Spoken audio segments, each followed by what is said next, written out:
Hey everyone, this is Joey Blight, and tonight I'm doing a review for Quiz Night Tonight. Came out for PSVR on May 2nd. The first week it comes out, it's only $11.99. It's normally $14.99. So if it looks interesting, the first week is now the time to get it. So basic overview of what Quiz Night Tonight is. It's a trivia game, kind of like Jackbox, Trivial Pursuit, there's a whole bunch of trivia games. While it's nice to have a trivia game for the PlayStation VR, this one is a big swing and it's a foul ball. So the main game is what you see here. You have 6 people in a circle all answering questions, and you have about 15 seconds to answer it. That's including the reading time. Another game mode is a board game where you answer questions, and if you answer successfully, you move forward. And if you don't answer correctly, you don't move back or anything, you just don't move. It also has 2 mini games, one where you throw balls and try to make it into the hoops and make score. The other one is kind of like Tetris. It's just matching shapes onto a pegboard. So some of the good points is it's not a very expensive game for PlayStation VR. And if you're a big trivia buff, you could probably solo play this and just have fun doing trivia all night. But with that, it comes with a huge bad side that outweighs much of the good. My biggest thing is online play.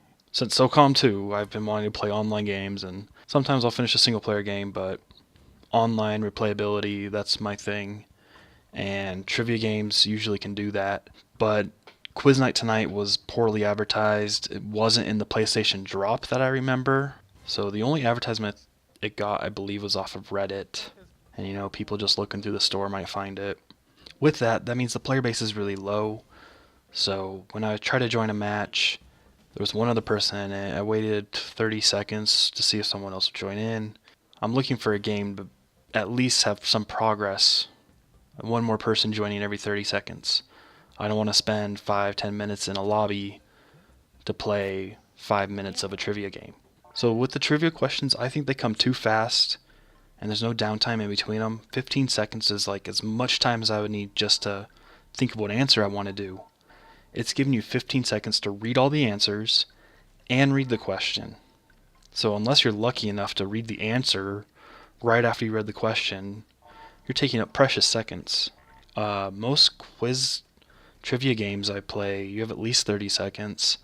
Often the question is read aloud and then the timer starts. So I think that's a major flaw, and that could be a huge improvement they could do in an update. And after the question is done, it does like 2 seconds showing that you got the wrong one, and then it moves on right away to the next question. So I imagine if it was online, you wouldn't really have time to go, oh my gosh, couldn't talk about what the answer was and stuff. When you do get it right, you aren't really sure on how much your score is or who's in the lead. You can briefly look around and see who got a green or a red podium, but you can't really see everyone without taking your eyes away from the questions. When the score did come up, I looked at them like, I did not think I did that bad. I think I got about half of them, but I was the lowest on the scoreboard, and the bots just kicked my ass.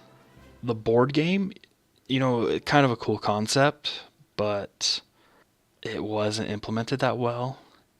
Again, with the scoring issue from the normal trivia section, you get an answer right, and you may move 1 square, you may move 6 squares. I couldn't tell if it was dependent on if anyone else got it right, if you did it within a second or within 10 seconds. It just felt random on how many spaces you were going to move.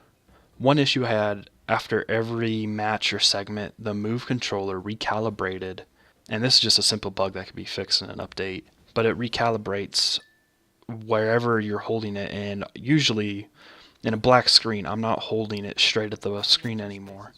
So it eventually recalibrated completely sideways, and that was kind of annoying. The mini games are probably my favorite part. Well, at least the ball throwing one. It was very similar to VR Sports Bar, the dart throwing. It's the only thing where you really feel like you're doing something in VR. So that was why it was my favorite. But the score doesn't even matter. When you hit the end of it, it doesn't really congratulate you, show you what you got. It goes, time's up, fade to black. The graphics are kind of dull.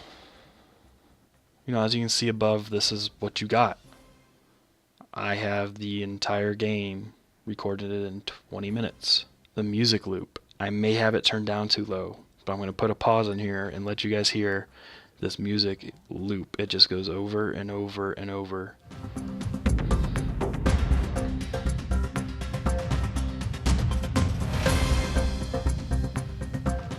And if I was playing this all night, I would definitely want to hear some new music, probably playing my own music. And this is actually a really good opportunity to have the ability to hook up your own music off of PlayStation. So in the end, I say this game is a big foul ball. They tried, they hit it, but there's no score. They have a chance to do another one though, and there's definitely room for improvement. So I'm not saying it's a failed project. I just don't think it's worth $14.99.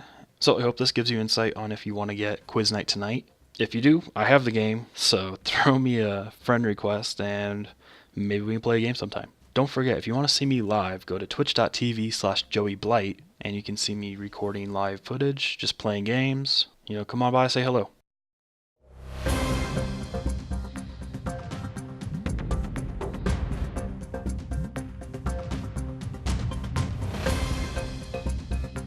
Why'd he go back?